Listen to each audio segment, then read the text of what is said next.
حضرت ابن عباس رضی اللہ عنہ فرماتے ہیں کہ قارون حضرت موسیٰ علیہ السلام کی برادری سے تھا اور ان کا چچا زاد بھائی تھا۔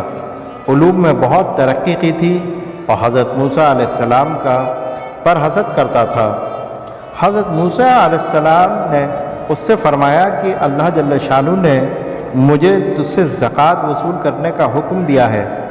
اس نے زکوٰۃ دینے سے انکار کر دیا اور لوگوں سے کہنے لگا کہ موسیٰ اس نام سے تمہارے مالوں کو کھانا چاہتا ہے۔ اس نے نماز کا حکم کیا، تم نے برداشت کیا۔ اس نے اور احکام جاری کیے جن کو تم برداشت کرتے رہے۔ اب وہ تمہیں زکوٰۃ کا حکم دیتا ہے، اس کو بھی برداشت کرو۔ لوگوں نے کہا یہ ہم سے برداشت نہیں ہوگا، تم ہی کوئی ترکیب بتاؤ۔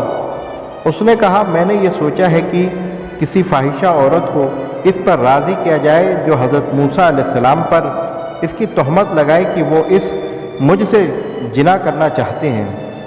لوگوں نے ایک فاحشہ کو بہت کچھ انعام کا وعدہ کر کے اس پر راضی کر لیا کہ وہ حضرت موسیٰ علیہ السلام پر یہ الزام لگائے۔ اس کے راضی ہونے پر قارون حضرت موسیٰ علیہ السلام کے پاس گیا، ان سے کہا کہ اللہ تعالیٰ نے جو احکام آپ کو دیے ہیں وہ بنی اسرائیل میں سب کو جمع کر کے سنا دیجئے۔ حضرت موسیٰ علیہ السلام نے اس کو پسند فرمایا اور سارے بنی اسرائیل کو جمع کیا۔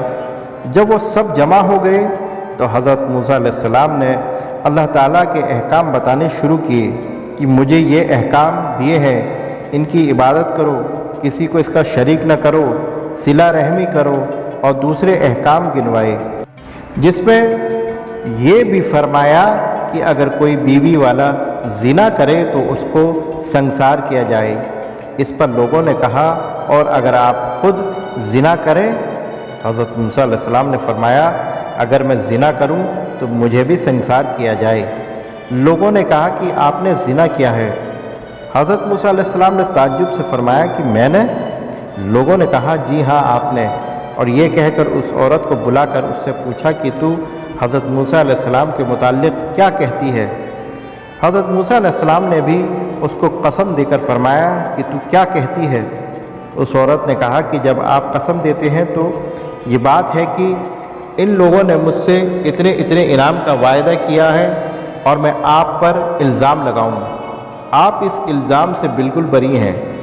یہ سن کر حضرت موسیٰ علیہ السلام روتے ہوئے سجدے میں گر گئے۔ اللہ جل شانہ کی طرف سے سجدے میں ہی وحی آئی کہ رونے کی کیا بات ہے، تمہیں ان لوگوں کو سزا دینے کے لیے ہم نے زمین پر تسلط دے دیا، تم جو چاہو اس کے متعلق زمین کو حکم فرماؤ۔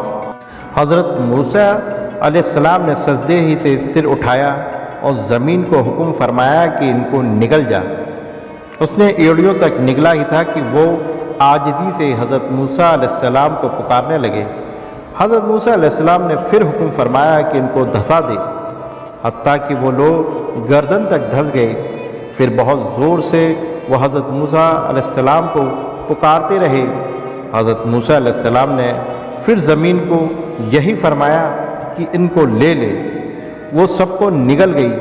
اس پر اللہ جل شانہ کی طرف سے حضرت موسیٰ پر وحی آئی، وہ تمہیں پکارتے رہے اور تم سے عاجزی کرتے رہے، میری عزت کی قسم اگر وہ مجھے پکارتے اور مجھ سے دعا کرتے تو میں ان کی دعا ضرور قبول کر لیتا۔